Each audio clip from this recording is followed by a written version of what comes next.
ഫാത്തിമ ബാബു ഒരു ഇന്ത്യൻ നടിയും മുൻ വാർത്താ അവതാരികയും പുതുച്ചേരിയിൽ നിന്നുള്ള ചെന്നൈയിൽ താമസിക്കുന്ന സാമൂഹിക പ്രവർത്തകയുമാണ്.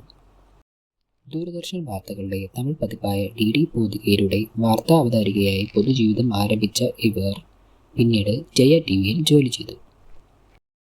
പിന്നീട് അവർ ടെലിവിഷൻ സീരിയലുകൾ, സിനിമകൾ, നാടക പ്രകടനങ്ങൾ എന്നിവയിൽ ജോലി ചെയ്യാൻ തുടങ്ങി.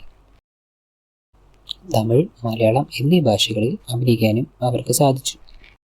പുതുച്ചേരിയിൽ താമസിക്കുന്ന ഒരു മലയാളി കുടുംബത്തിലാണ് ഫാത്തിമ ജനിച്ചത്. അവർക്ക് കൊമേഴ്സിൽ ബിരുദമുണ്ട്. തുടക്കത്തിൽ മുസ്ലിമായിരുന്ന ഫാത്തിമ ഇന്ത്യൻ ഓയിൽ കോർപ്പറേഷനിൽ ജോലി ചെയ്യുന്നതിനിടെ കണ്ടുമുട്ടിയ ബാബുവിനെ വിവാഹം കഴിച്ച ശേഷം ഹിന്ദുമതം സ്വീകരിച്ചു.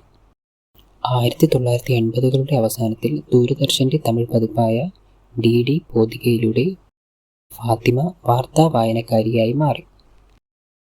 അതിനുശേഷം ചിത്തിരപ്പറവ എന്നറിയപ്പെടുന്ന ഒരു ടെലിവിഷൻ സീരിയലും ഇവർ അഭിനയിച്ചിട്ടുണ്ട്. K. ബാലചന്ദ്രന്റെ സ്ത്രീപക്ഷ ചിത്രമായ കൽക്കിയിലൂടെ ഫാത്തിമ തന്റെ സിനിമ അരങ്ങേറ്റം തുടങ്ങിയത്. അവിടെ ശ്രുതി, റഹ്മാൻ, പ്രകാശ് രാജ്, ഗീത, രേണുക എന്നിവരോടൊപ്പം അഭിനയിച്ചു. ഈ ചിത്രത്തിന് നല്ല അവലോകനങ്ങൾ ലഭിച്ചിരുന്നു. ഈ സിനിമയിൽ അഭിനയിച്ചപ്പോൾ ഒരു ചലച്ചിത്ര നിരൂപകൻ ഫാത്തിമയ്ക്ക് ആത്മവിശ്വാസത്തോടെയുള്ള അഭിനയം ശ്രദ്ധേയമായി എന്ന ഒരു ടൈറ്റിൽ അവിടെ അഭിപ്രായപ്പെട്ടിരുന്നു.